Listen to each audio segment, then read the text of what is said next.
everybody's quieting down. That's kind of fun. I didn't even have to say anything. Yeah. Good Okay, evening. put your phone away now. Whether you are here next to us or joining us tonight online, we'd like to welcome you tonight's celebration of Deborah's legacy. I'm Allison Hibner, one of the co-founders. Oh my gosh, I'm going to be on And that thing I'm too. Jill Vaughn, also one of the co-founders. 10 years ago, we followed a prompting by the Holy Spirit to take action for women in our area. That call eventually led to the opening of the doors of Deborah's Legacy. Deborah's Legacy is a 2-year, rent-free, transitional living program and social enterprise. The goal being to provide a sanctuary for women recovering from addiction, homelessness, and crisis living. We are so grateful for each of you joining us this evening and look forward to updating you on all that God has done in the last 12 months and celebrating his work for the past 10 years. So over the years, God has shown us repeatedly that we might have a plan, but in his timing with his people, he actually makes things happen according to what he would like for his purpose. And so we'd like to begin this evening with a little bit of a story to share with you of one such example. So this past summer, on June 2nd, actually, as a matter of fact, we received a call. Jill actually received a text from Sam Elliott. And she said, where's she at? There's Sam, right there. And she said, I think I want to host this garden tour event, and I think God's telling me it's supposed to benefit Deborah's legacy. So I know that some of you have noticed the slide that's been up on the board.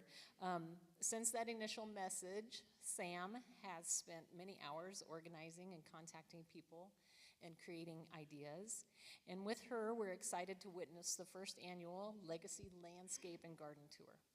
This event will be part of Nebraska Land Day celebration on June 23rd and 24th.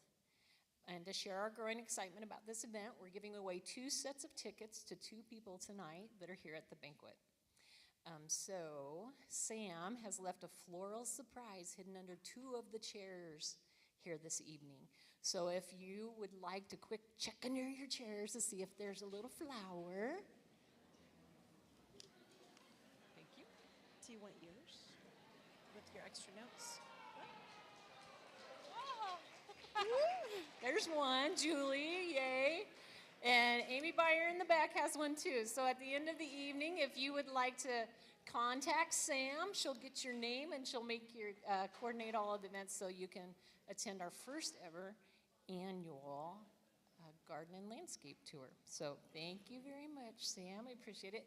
The tickets will also be available from our friends at Bible Supply or at the Nebraska Land Days office. We begin each day at Legacy and our celebration tonight with lighting of the candle. Tony Owen, our house manager, our 2016 graduate and survivor leader, is going to share this symbolic tradition to begin our program.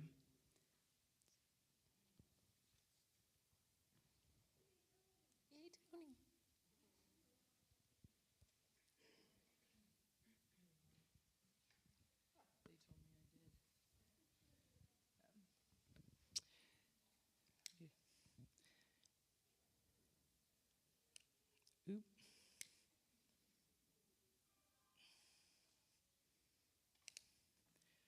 We light the candle during our gathering tonight for the women looking to find a path through the darkest night. We light the candle for the still suffering addict out on the streets searching for a way home.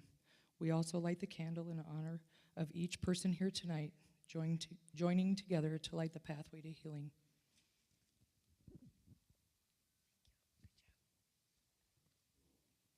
Thank you, Tony.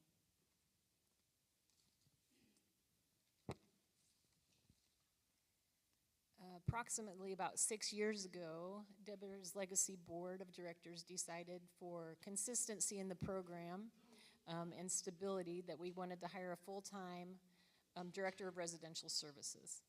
And so we created an outline of the skill set that we wanted to have in this person. And 4 years ago, God brought Megan Strecker to us. her strengths of belief, connectedness, learner, and intellection bring to us depth in our conversations, connection with each other, and she is a endless source of networking and resources in our community and opportunities for not only just for the residents, but everyone she comes in contact with. So if you would please join me in welcoming Megan Stricker.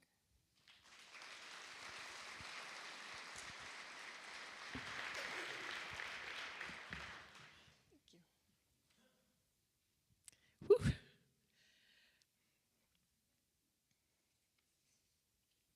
This year, I have classes. And I actually tried to be a little more concise than last year. I had some encouragement. So I'm so grateful that you guys are here. Our ministry this year has been fruitful, and I'm so happy to share it with you. But I will tell you, if you're the stats guy, and if you need a spreadsheet and a table, you can come see me at Deborah's Legacy. So in this last year, for all of us, coming out of the pandemic, there have been many moments to enjoy. And I mean pure joy. Moments of trial, though, as well, and sorrow, and so many days of really mundane next right steps. Our mission at Deborah's Legacy is to provide a Christ-centered restoration program for women healing from addiction, homelessness, and crisis living. Many of you know that we have 3 distinct lanes in how we do this. But to peel it apart, each lane is like trying to sort out your plate of spaghetti with only the serving spoon. So I'm going to give it a try, though. So we provide residential housing, like Jill said, for up to 2 years. Our residents can stay in a rent-free, safe housing. This allows thousands of next right steps for the safety within community to find our strengths, rediscover relationships, try out our stories, my story, your story, and to find out we really do like people, even if they're women. Many of you probably don't know that a lot of our tables don't like women when they show up. That's the one thing they say consistently. But at the end, it also allows us to bond deeply, both in love and in grace. Through this year, we've shared our stories, done experiments on changing our brains, and practiced forgiveness. Practicing forgiveness is probably better to say. And sometimes trying things, and then to have the grace to try it again when it does not work out the way we had planned. Here's what we've done, all of us, Team 365. You have provided environments where people are seen safe, soothed, and secure. This past year, we've seen 8 women in and out of our doors. Some are still in. I have names going through my head right now. Each one is precious, knowing how they're built and investing back in. You might think, 8, wait a second, if they can stay for 2 years. But the blessing of that is that some of them have reunited with their children, have reconciled marriages. So seeing the hundreds of nights of safe sleep, probation completed, reinstated driver's licenses, completed IOP, which is a in-person outpatient therapy. We've seen thousands of dollars of debt paid off. So this has allowed us also to take pride as homeowners in gratitude to be in Marvin Hanson and the responsibilities that come with homeownership. So that also means if there's a hole in the tub or snakes in the yard, guess who gets to fix it? and deal with it. If this is your sweet spot, we're growing our house maintenance team, and we are grateful for God's provision at this point and look forward to his work moving forward. And I also, so this is off script, and I won't do it much, I promise, but the snakes thing, that was a real thing. But God provided just the people and just the place. So we had a mission team that showed up and said, God said that we should come. What do you have for us to do? And I had a list. And one of the things on the list was snakes. So I kind of said it, snakes. And two of the guys were like, we love snakes. What are we doing? God has showed up today. So thank you.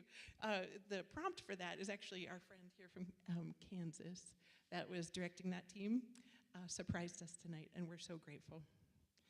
So our next lane is outreach. We keep the table open. Keep the table open for the next person who's ready to explore relationships, who's ready for love and laughter, and maybe just a teensy bit of tears as we start to peel the onion. Each day we spend time at this table in Devo or in different classes, learning and growing. This is where you'll find some of my most favorite people, like past graduates, searching survivors, or people ready to encourage and exhort because of their own journeys. Our amazing volunteers come in and offer their blessings and life experience about their hard days and offer the hope as a portion. Just as the Lord promises us in his word that he holds our tears in a little bottle. We see him sprinkle it on the ashes of women's stories, and it waters the field of redemption and restoration. We've met almost daily, either in person or via Zoom or both, at our Devo table and in classes like Strengths with Gallup Strengths, Codependency, Boundaries, Budgeting, and most importantly, prayer. We see God at work and welcome him in. We also see women begin to see their worth, their value, and strength of who they were designed to be from the very beginning. We ask the question, what happened? What happened to you? And then we listen and we pray. Our third lane is social enterprise, and I have to tell you, I'm so excited. So since 2015, when starting social enterprise at Deborah's Legacy, we've experienced the freedom of work, developing relationships, and working shoulder to shoulder. While hearing our stories, it's developed into saleable merchandise that we take such pride in. We've continued to build unique cottage industry products that are lovely and unique as each of their makers. You guys are going to see some wonderful mug rugs out there from one of our makers.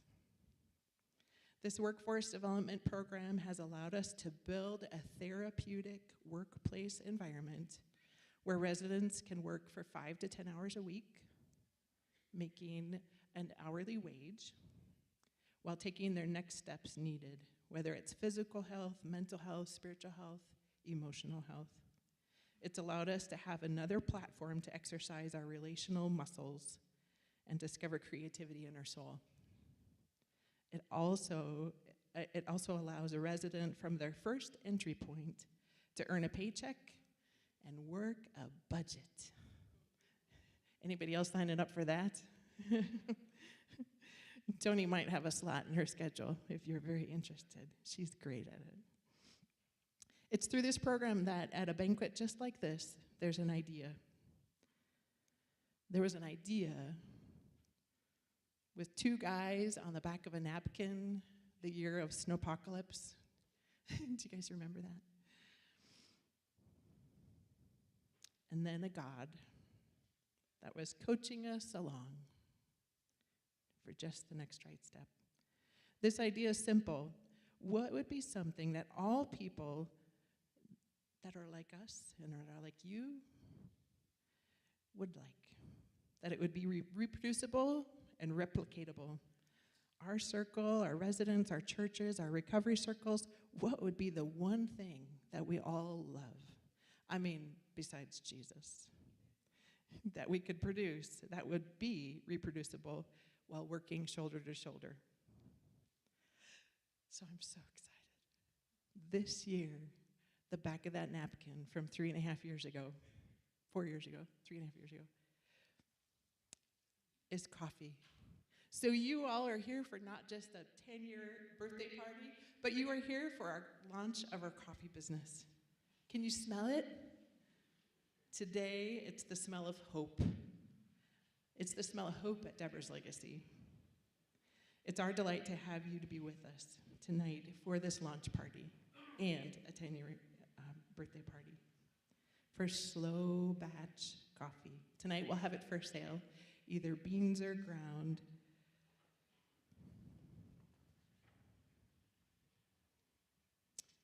And just like God, he knew that he had an idea and people lined up. Sarah, our featured speaker tonight, will be our coffee lead. We call her the Queen Bean. In deep grace that we experience every day, we have a profound awareness of timing and opportunity. There's great investment of time and resources following where we believe we are to be. This year, we have a great deal of learning, which we've already done, a great deal of learning ahead of us, but not just in our weaving and our beading, but also in all things coffee. So please link arms with us tonight, giving us a try. Consider buying a gift for somebody that would taste like a cup of kindness. And our 3 options tonight are courage, restoration, and better together. Each morning, join us in prayer as you sip delicious coffee. If you don't drink coffee or pray, now may be the time to try something new on either front. So, our people, our place, our things, every day we tell them, Lord, they are yours. We steward them knowing that you are loved, you are noticed, and you are cared for. And we trust you, Lord. So in our Team 365, you have provided a transforming power of love. This is the gospel. It's the good news of living. Thank you for the love.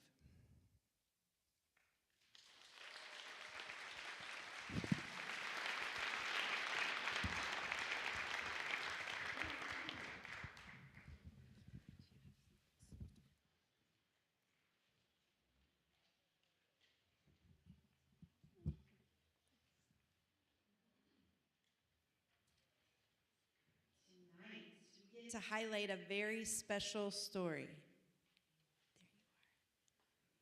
The story of our newest graduate of the Legacy program. I was doing okay till I start talking about you. Sarah came to North Platte in a much different place than she finds herself today. Lean in tonight as she gives us a glimpse of what that looked like as she shares a bit of her journey, some of her heart, and her passion. Most recently, as Megan had said, we've hired Sarah to be our social enterprise manager for the coffee roasting. And we do affectionately call her our Queen Bean, and it's kind of catching on. So if you get a chance to catch her on the way out the door. Sarah's grabbed a hold of this new role, learning to roast coffee, yes, but mentoring others in the program is her gift. She beautifully speaks truth, drenched in love, and that is hard to do. She is stepping into a call for her life, to tell her story, and to inspire all those close enough to listen. She's writing her legacy. Sarah brings empathy, harmony, belief, individualization, and discipline, which we all need. Thank you. Please welcome tonight our survivor leader, our friend, Sarah Tremblay.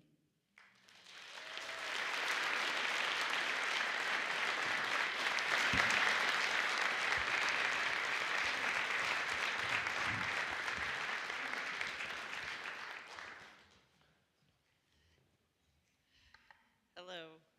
Is this on now? Woo! I haven't worn one of these before, so if I'm too loud, stand up and holler at me. All right. Hi, everybody. I'm Sarah, a recent grateful graduate of Deborah's Legacy. Tonight I'm going to tell you a little bit about myself without crying, hopefully. I'm going to do this in pieces because if I told my whole story, we'd be here all night. I'm dealing with the loss of a friend today, so it is also a little hard for me. Where this starts, I was born to a 14-year-old mother. I had a lot of complications, and I was in surgery within the first few hours of being born. I dealt with that for years to come, the complications that happened. My mother, who adopted me, was a neonatal nurse. If that's not God-given, I don't know what else could be said about that. I had a really hard time developing any kind of connection to people. I was very distant. I was very angry. My mom and dad worked with me a lot as a baby and a child, but the connection was just not there with my need for love and my desire to receive it. I had a really hard time. So for years, we went through a lot together, and my parents were absolutely amazing. When my mom and dad were married in 1968, my grandma gave my mom a piece of a plant. And that plant then was transferred to another plant, to another pot, and then given to me and my husband on our wedding day.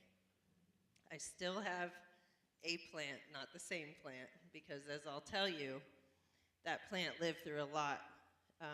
And through a lot of my addiction, that plant suffered quite a bit. So it's a very old plant, but it's a beautiful plant. As a young child, I fought really hard to prove that I was unwanted. My parents tried very hard to remind me daily that God wanted me, and God wanted me with them. I was unwilling to see this because I had the ability to be very angry, and when I was angry, I was furious.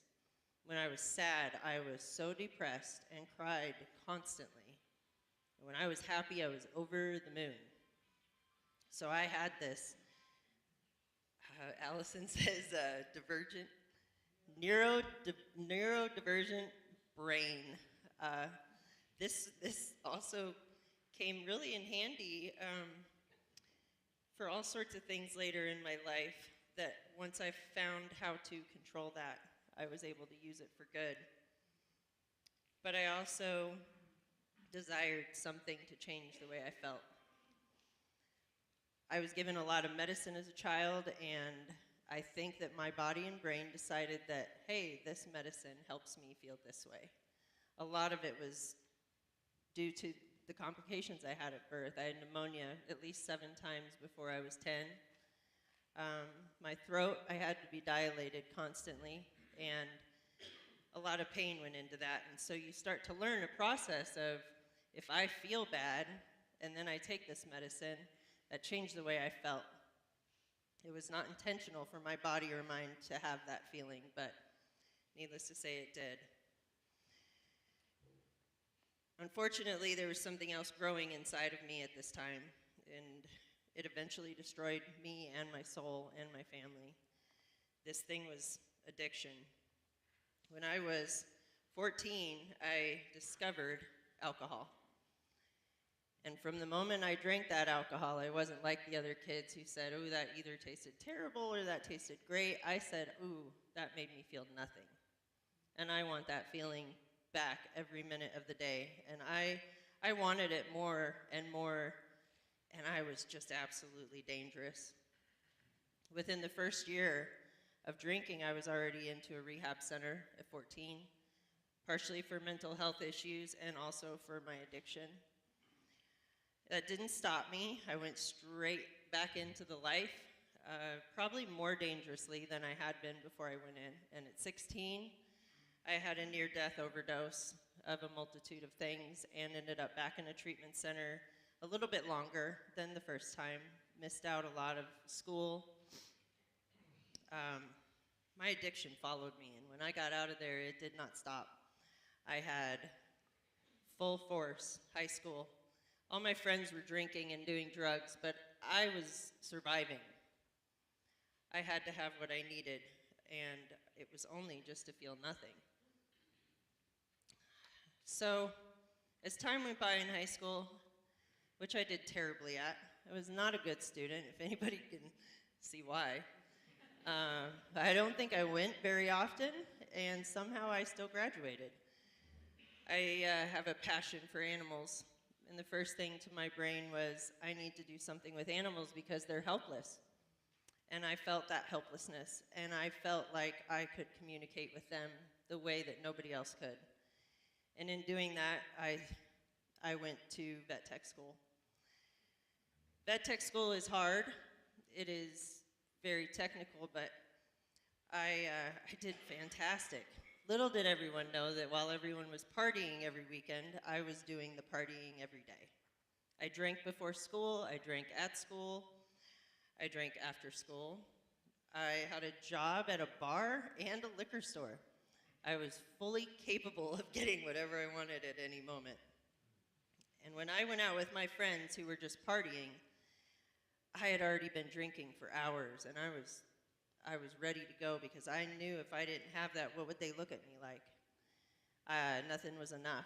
I couldn't drink enough. I challenged people constantly. So at 23, I was working at the liquor store and the bar, and I met my husband, Steve. And we both drank. We both liked to drink. I think I liked it a little bit more, but he was right there with me. This man I loved, I cherished. I graduated from college with honors. I was on the honor roll. And a month later, I married Steve in 2001. We shared our lives and, unfortunately, an addiction as well. Parenthood definitely changed that. Steve got clean shortly after our oldest son was born and has been up to this day, which I'm very grateful. It was a little bit different for him to stop as it was for me. I did not drink or do drugs while I was pregnant nor nursing, and it did not bother me at all. And I thought, this is it. This is what it was. God gave me this birth so I could stop finally.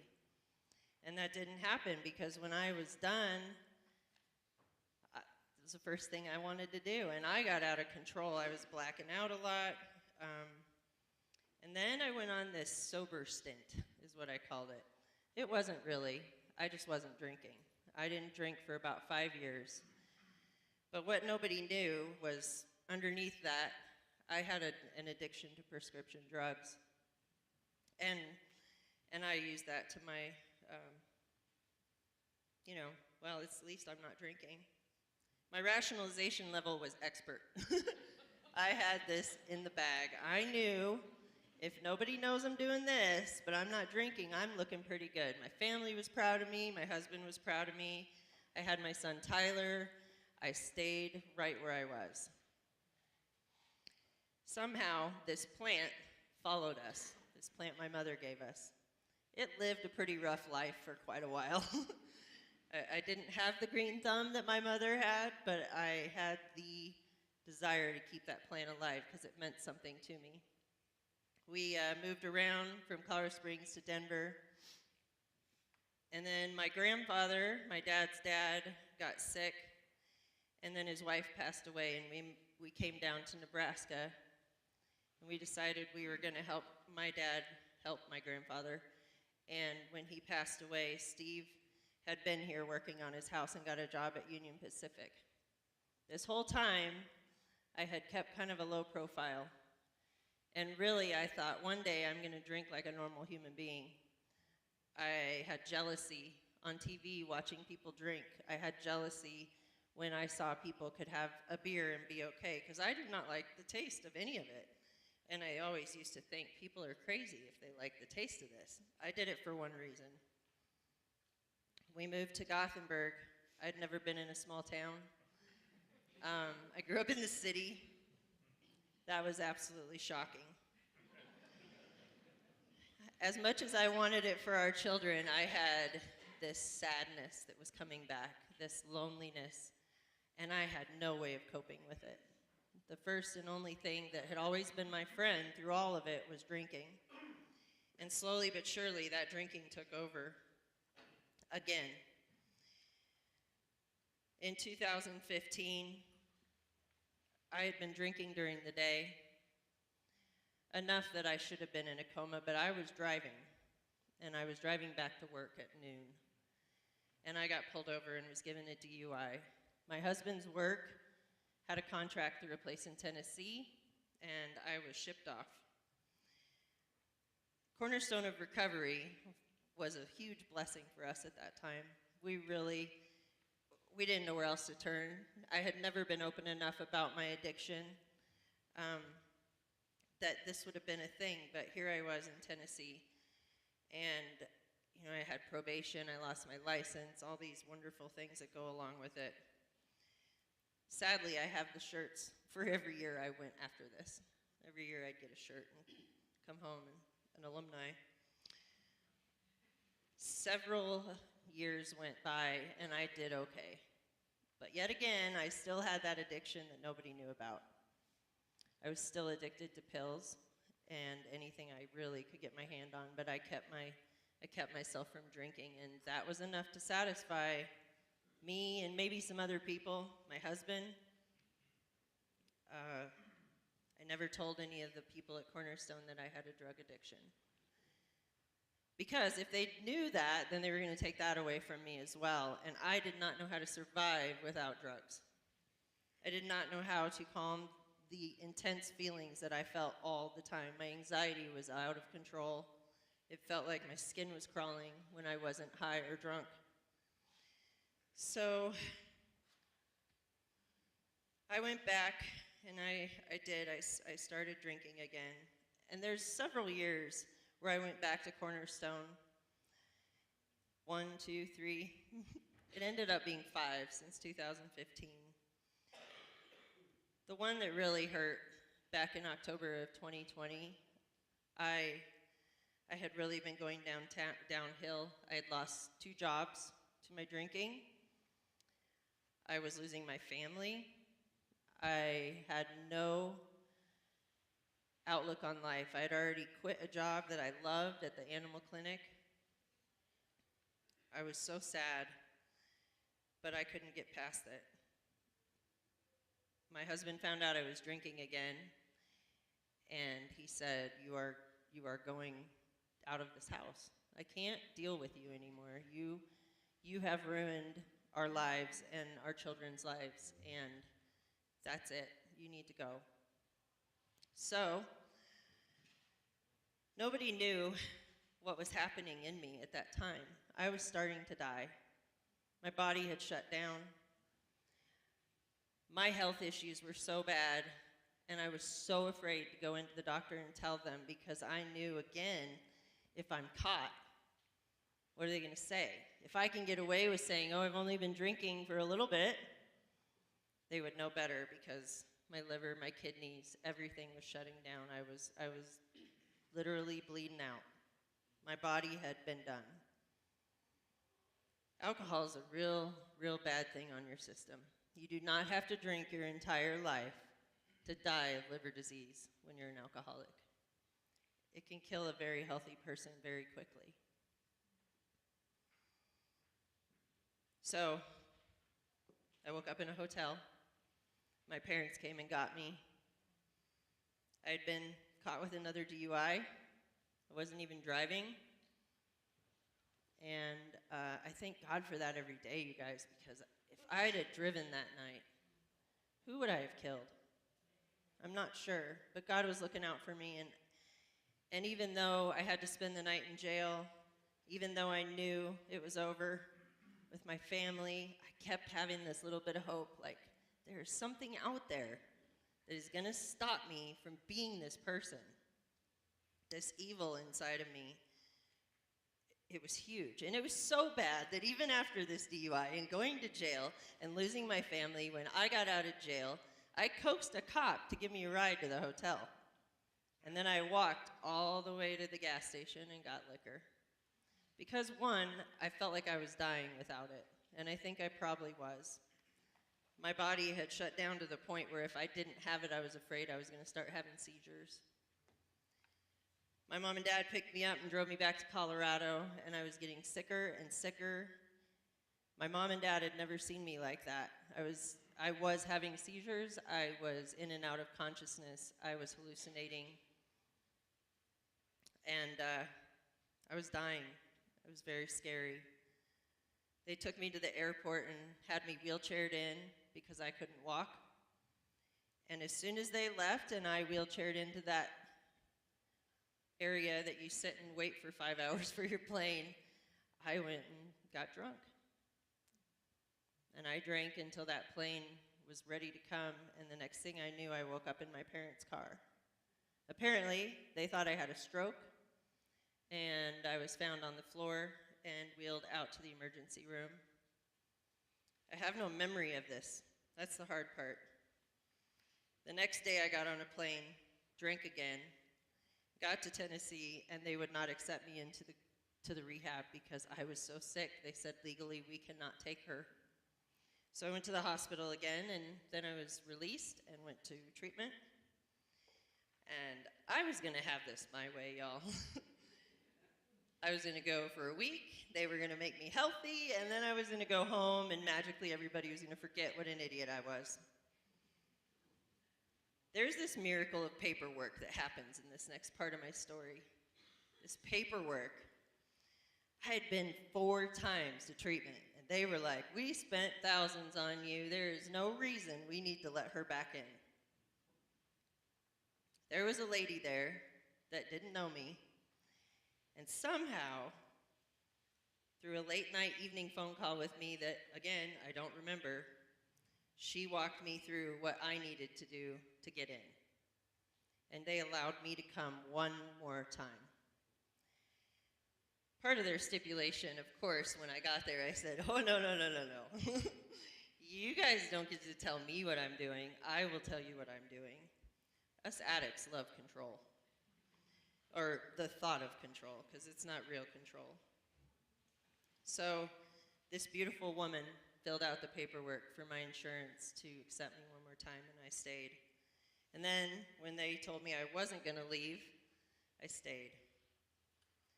The whole time, my family is at home without me. I am without them, and I know that it's over. I knew my son was graduating high school in a few months, and that was my goal. I'm going to get home. I don't care what it takes. I'm going to go home, and I'm going to watch him graduate because that's my job. Well, my son didn't want me there. In fact, neither of my kids had talked to me at all since I'd left. My husband was very angry. So I decided to stay in SLF, which is a sober living facility, 2 months. I stayed there with the only thought in my head is I have to get home. When it was time to leave at December 28th, my family did not want me, so my way did not happen yet again. I went to my parents in Colorado as a 44-year-old woman, or 43, I don't know, older. Too old to be at your parents' house, let's say. But they graciously accepted me, and I lived there for 2 months, and it was COVID. I did Zoom meetings every day. I stayed clean for 5 months, nothing. I didn't even steal their pills. And that's a miracle for me because I really liked other people's pills. My husband decided to let me come back. I went back on March 4th, and I was sentenced to 18 months for my DUI, my second DUI, and I came home. Everything was perfect. I had done so good for 5 months. I thought, this was just as easy as it could be. I don't know why I failed so many times. And within a week, I was drinking. And when they say you pick up where you left off, that is 100% sure. I didn't miss a beat. I was already drinking to where I was blacking out, and I was sick yet again. My husband found out, and I was gone. So this last time in treatment, I knew I was staying in Tennessee. Tennessee was going to be my home. I did miss graduation. Unfortunately, when I got to my first halfway house, I relapsed within a few weeks. I didn't tell anybody. I didn't want to. I was so ashamed. I got kicked out, and I found another home. I lived there. I relapsed. They found out. And Regina, she was the house manager. She was a bull. She was mean and took nothing off anybody. She was absolutely 100% guns in tow, ready to kill people. And she came out on this porch, this gross yellow porch, in this terrible home in the country, and sat down with me. She said, look, you either need to get clean or you are going to be homeless, because I will not keep you here. What is more important to you? And of course, pity party Sarah went, well, I've already missed graduation. My family doesn't want me home. I don't have a place to go back. There's nowhere in North Platte to live for somebody like me. So I did it. That was the day, May 30th. I decided the day after my birthday, I am done. I have to do this. Because regardless if I get to go home or not, I still might have a chance with my kids one day. And if I don't do this, I will die. I'd seen so many people die, but you know, you're way more arrogant about your own health. You really think you're not going to be the one that's going to die. So my parents were kind of arm's length with me. My husband, nope. Hadn't talked to my kids, nope. Got a job. It was just a paycheck job. I started riding the buses in Knoxville, and that's where my life started to have its first change. I started listening to a playlist of very cool Christian music.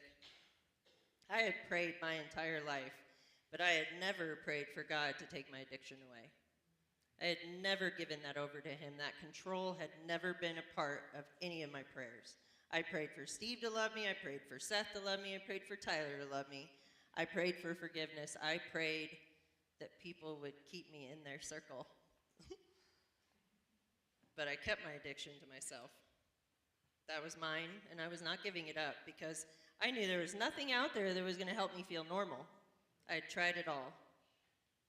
I didn't try God. So I sat on that bus every day for hours, and I listened, and I prayed, and I prayed. Then I got a sponsor. I started working this program. It was amazing, y'all. I started feeling good. My life turned around. Everything was going as decent as it could. Regina kept me around. She actually gave me a job in the house. I got to control people's chores. And that was awesome. Because I can be a Nazi at any moment. She did say I had discipline in me. I'm telling you what, you tell me that this is my job, I'm going to call you out on it, and I had no fear. It's like, your stairs aren't done. Give me your phone. What? I did not make much friends.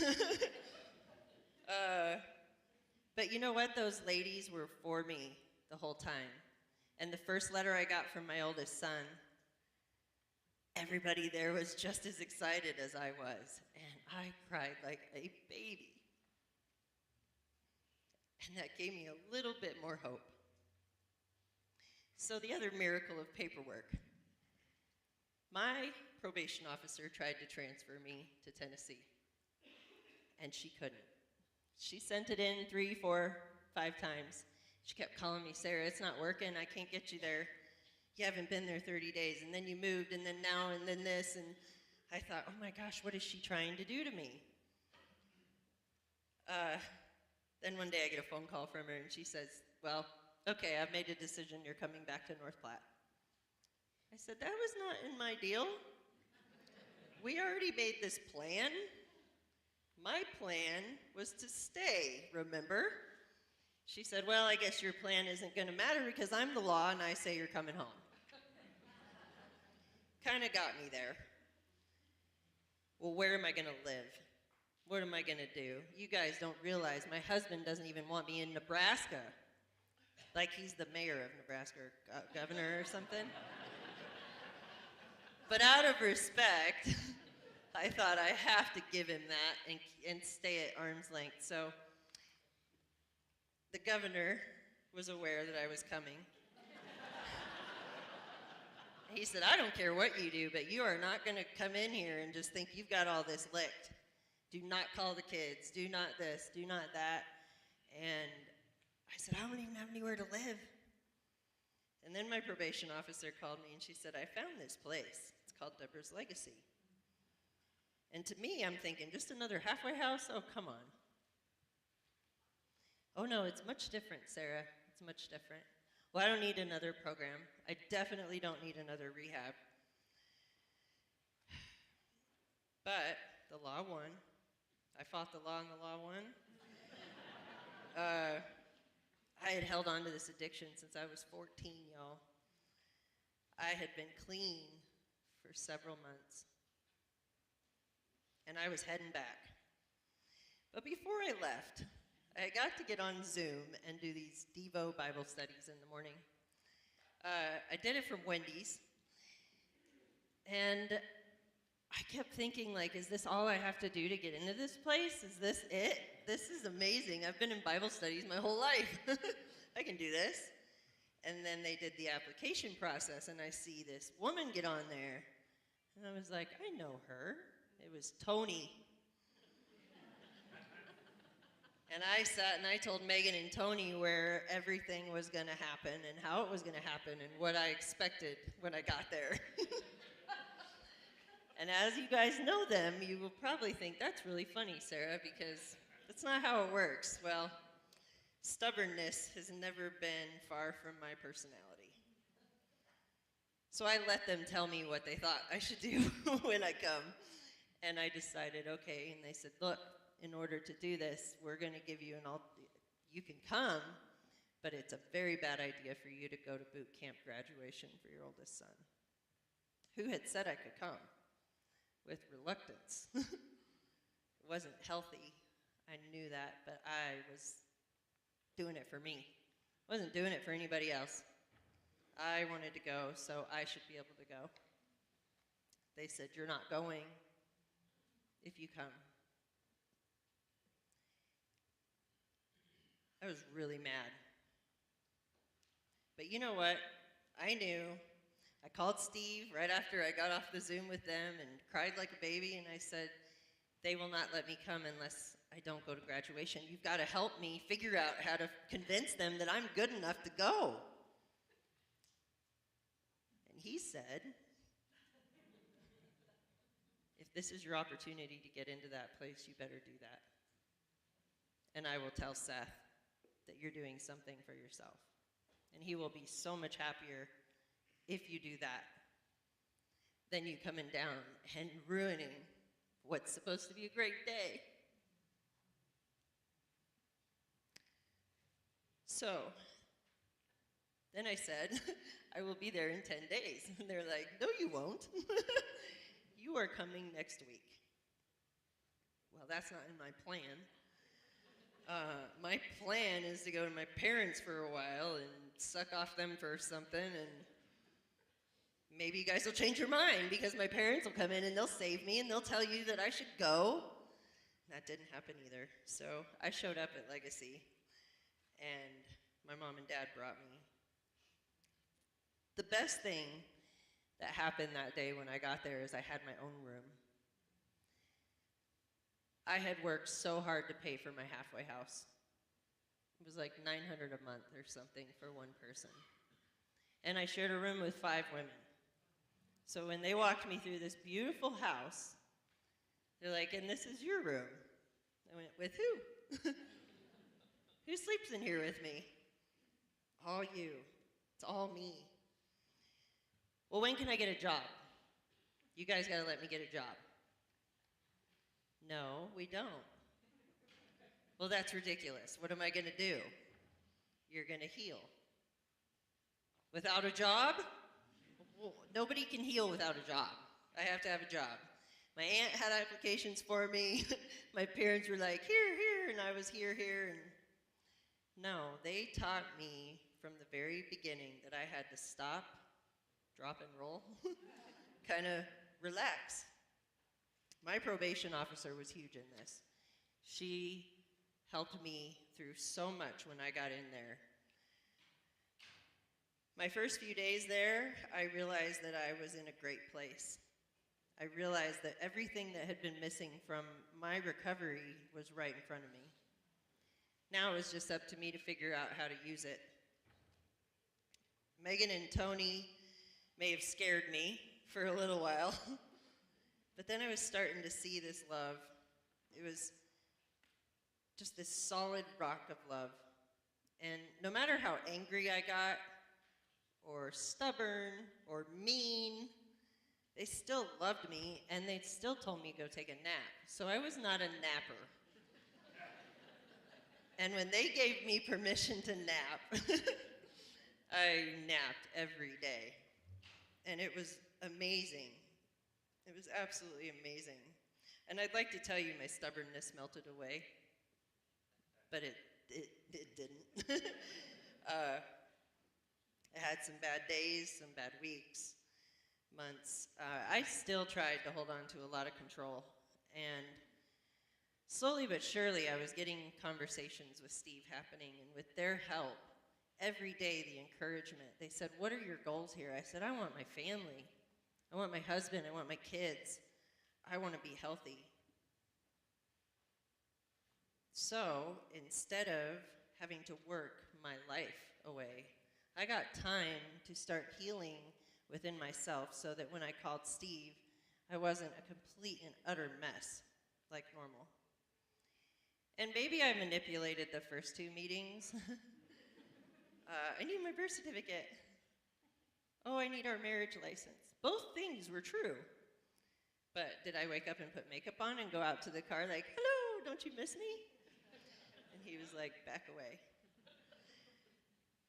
But in this time that I've learned patience, I had roommates that actually wanted to be around me, for the most part. I was going to NA every day. I was seeing a new life happening. I got a sponsor, the tier. See, I had a sponsor in Tennessee, but I was totally going to play that one out. If I have her in Tennessee, then nobody knows her. I can kind of say whatever I want. Like, oh yeah, a sponsor and I are talking.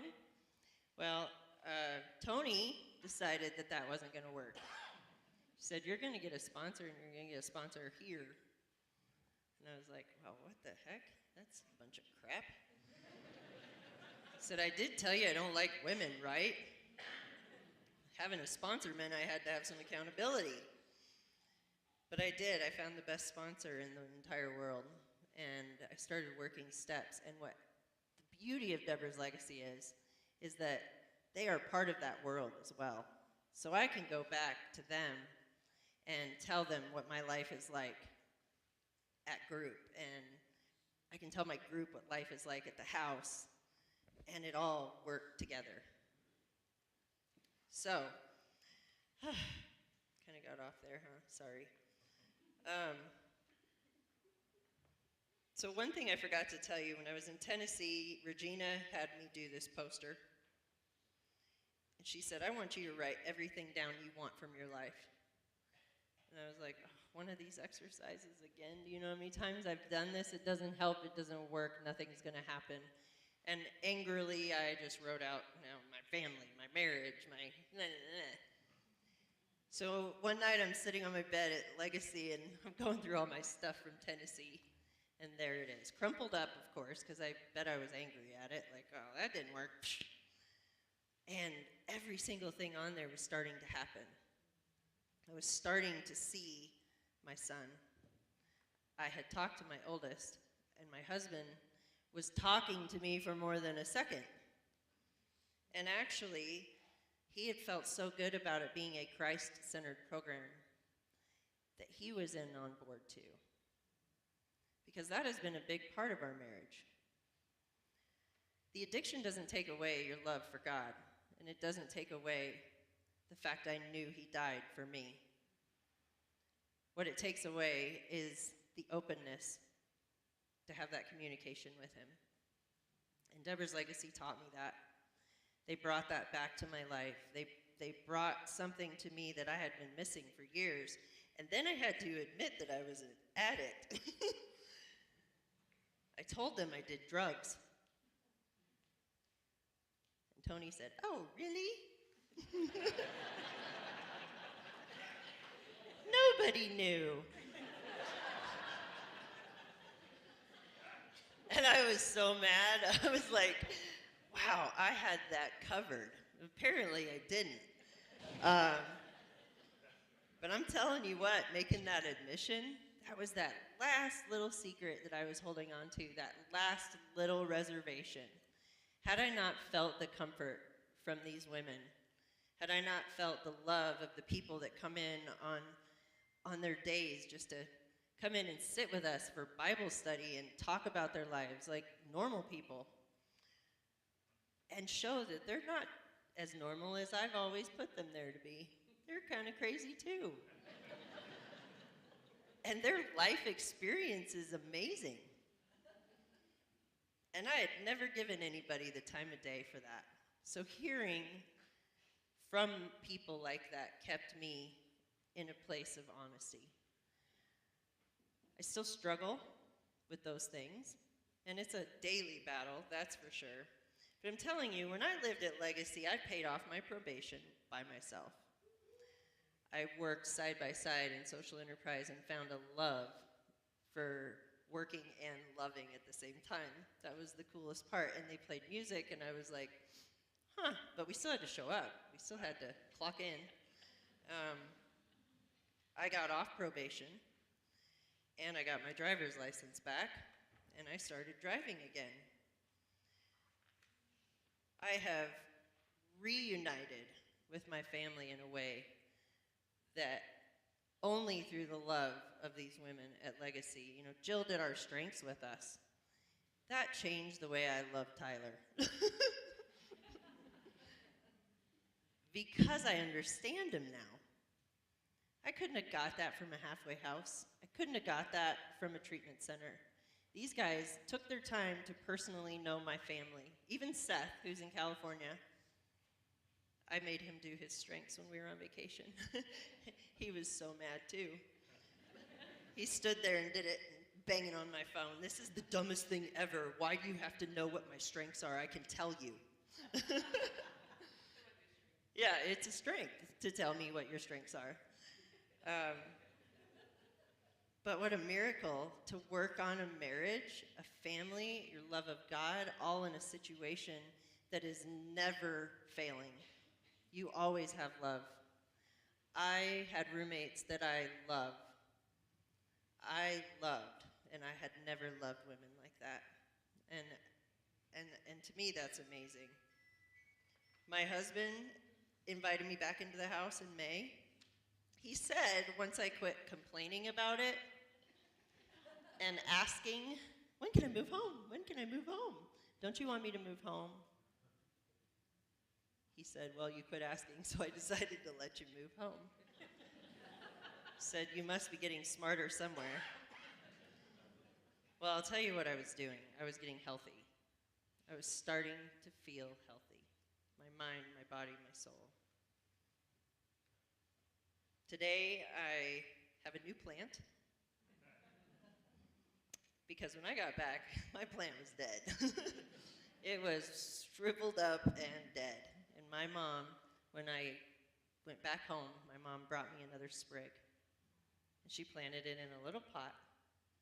And it sits in my house, and it is thriving. I actually do have a green thumb. I started working when I got to Legacy with Allison. That was its own therapy. Going out and being in a truck with her 8 hours a day and mowing lawns. And I'd never held a weed eater. I'd never mowed a lawn. I definitely never used a leaf blower. And I'm like, why does she want me? This is ridiculous. And it taught me so much. I loved doing it every minute that I'd done it. And this year I got to landscape and go out and take care of yards and hotels through Allison's business. And I've been given the opportunity for the coffee.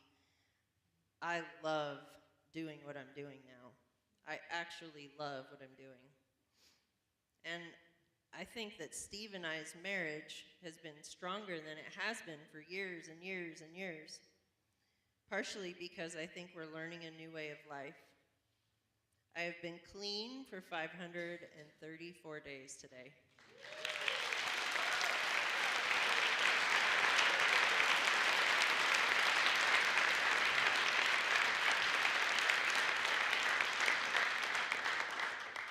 And it is the first time in my life that I have been real clean. Clean for real. I talk to God every day.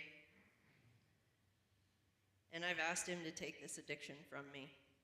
And it's a repeated question. Please, Lord, take this from me. Because in order to heal, you still have to have him. He doesn't just ching, and then you're done. I wish it was like that. That would be much more my timeline. But he didn't. He gave me all these people in my life to help me. And I'm just so grateful. I don't know what I'd do without Legacy. So I feel like that's about all. Oh, and my mom's plant is amazing. I wish you guys could see that. I was going to bring my plant, but of course I forgot it. I was in a tizzy. I appreciate everybody's support for this program. One thing that you get to do when you move in is that you don't have to worry about anything but yourself. You don't have to pay rent, and you don't have to think about what's going to happen tomorrow. And as long as you stay clean, you have a place that is amazing. You have your own room, you have your own kitchen. I mean, not like my own kitchen, but you get to share an actual kitchen with somebody, and you don't have to worry about them stealing your food. The whole time I was in the halfway houses, I never ate at home because everybody took my food. I'm a miracle standing. I'm God's miracle. And I'm just grateful. I think that's all I have.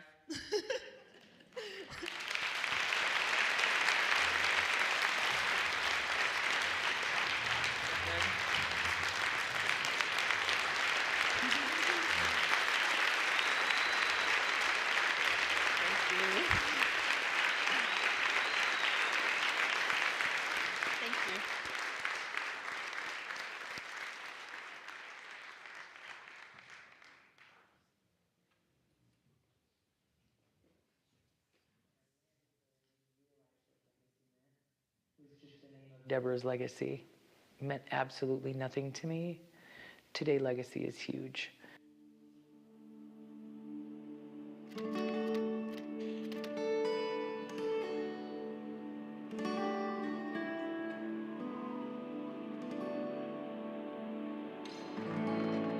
Shelley's change not only has impacted me, I see a lot of other lives that are impacted because of her changes.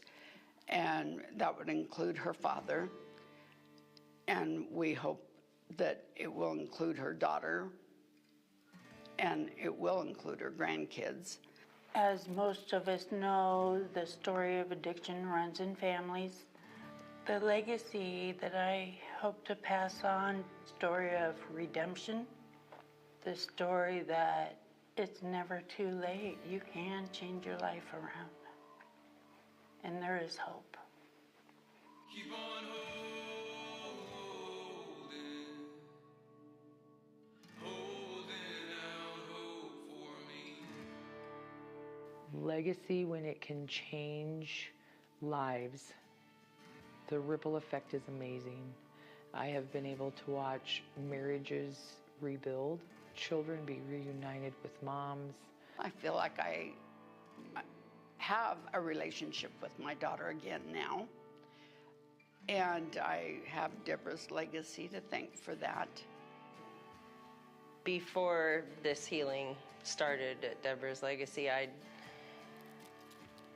think I always knew it was in me to be a calmer, kinder person. I really didn't know how to behave as a human being, I don't think.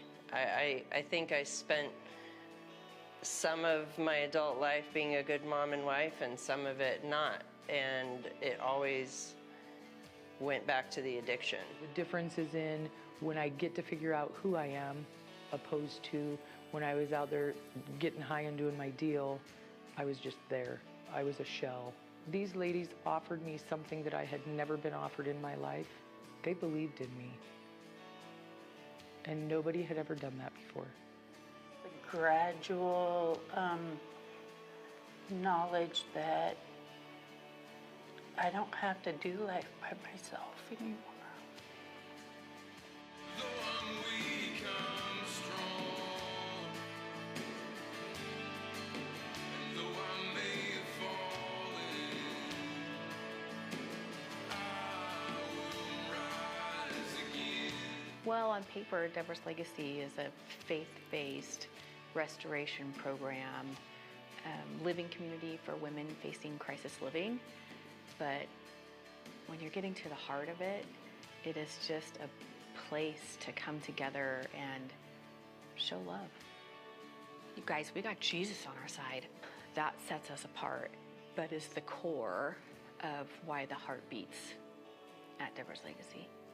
To me, legacy means a positive impact that will go generations through generations. By empowering one person to change their life, you have no idea how many people following her will be changed.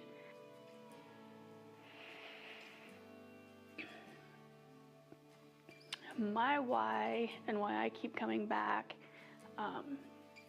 is being able to witness the success stories. Knowing that what we do definitely helps.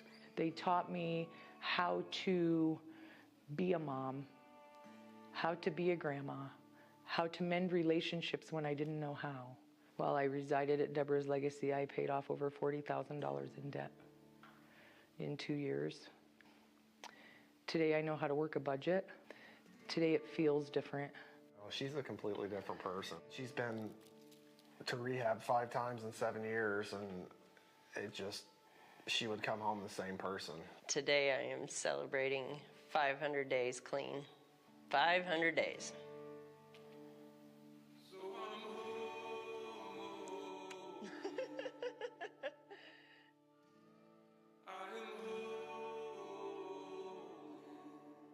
God did this.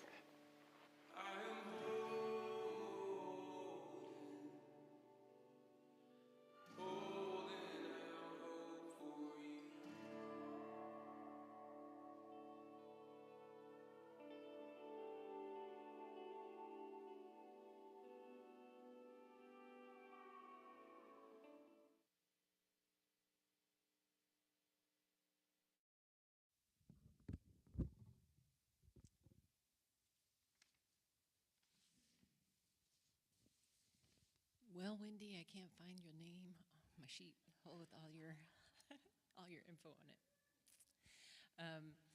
This is the moment in our program where we ask you to join us in what God's doing at Deborah's Legacy. I would like to introduce you to Wendy Ward. She's a member of our board of directors. She came to us last year. She works for Great Plains Health, and is the risk manager there and is a fantastic job. I know that they couldn't operate that place without her. She has some tremendous strengths that she brings to the table. Number one, responsibility, which not only helps her in her job there, but helps us so much at Deborah's Legacy. She came to North Platte recently within the last 6 years with her husband, who's going to be, this is a hint, your anniversary next week of 25 years, and her 3 daughters. So please welcome Wendy Ward.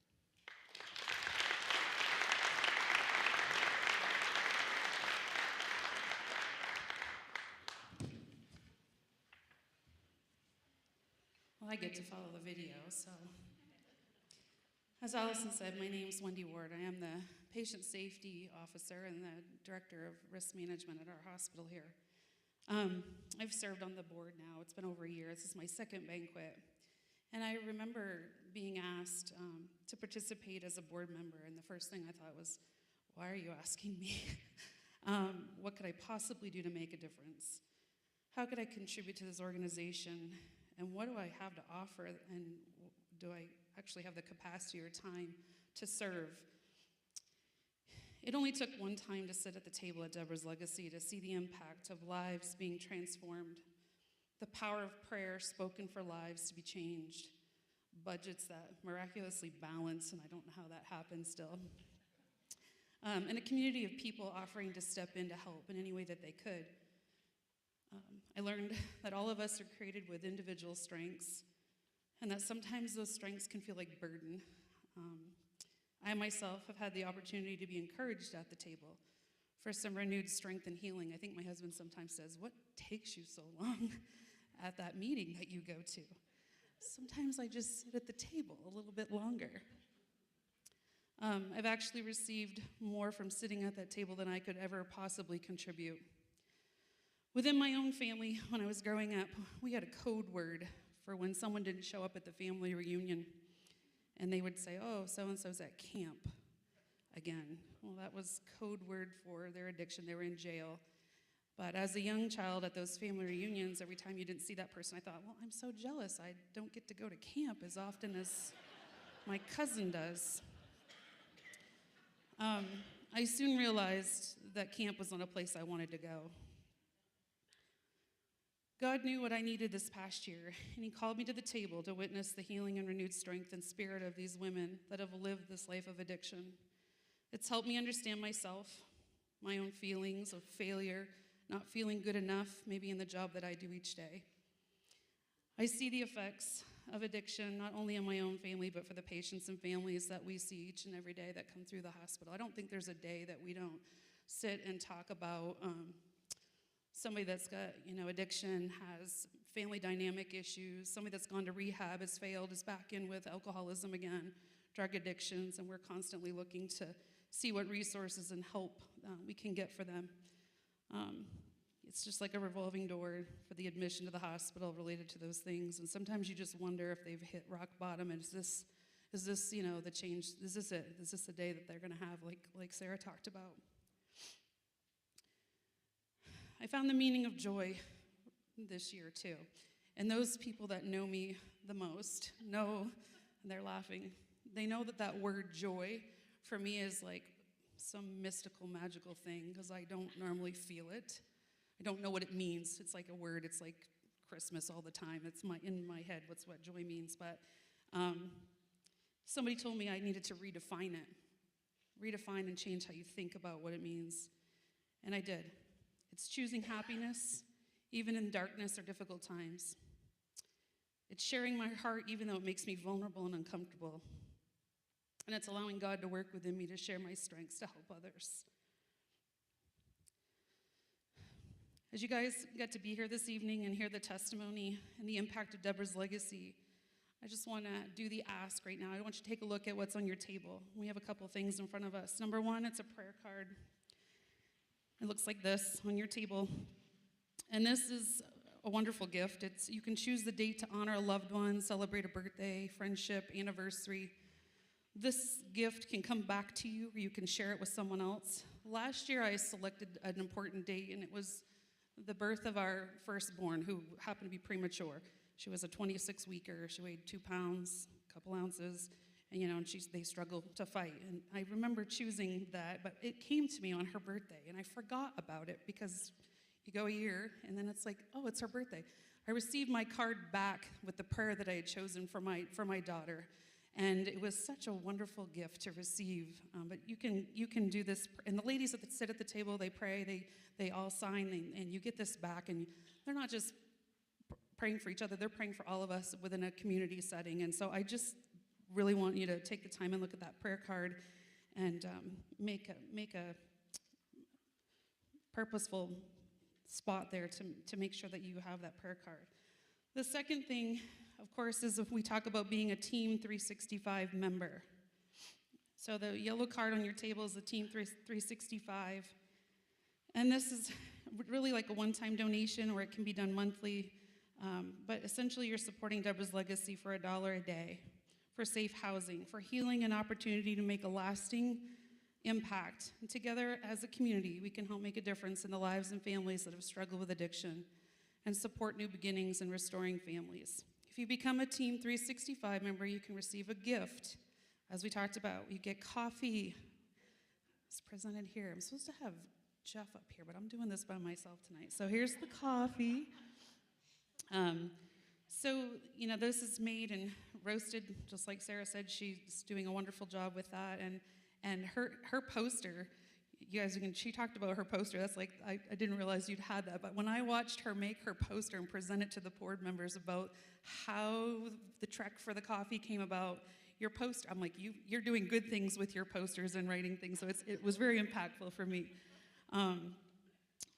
But if you get that, you get the coffee, and then if you choose not to, you can also have the t-shirt, which you see many of the board members and folks of Deborah's Legacy wearing tonight, so you can choose that. And we want you to make sure you're wearing your Deborah's Legacy as you come out and we're shopping locally and purchasing this coffee, because it'll be at the farmer's market and different places around town soon. So those are the things. And if you guys make your donations, you can place those on the little plate that's in the center of the table. There's envelopes and stuff there for you. But I just wanted to make sure that you understood the Team 365 and the prayer card tonight. And thank you all for coming tonight. We really appreciate all of you.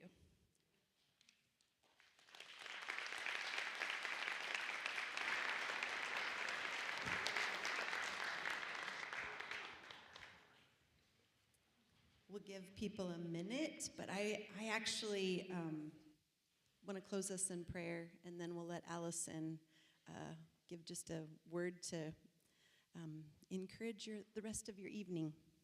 If you could bow your head, that'd be great. Just lean into the moment to close our night. Father, may we leave legacies that impact generations, telling all that will hear about your grace and redemption.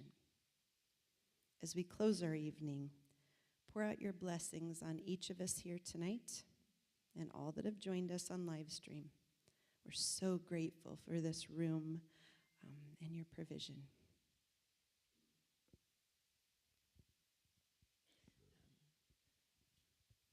In Jesus' name we pray, amen. Thank you all so much for coming tonight.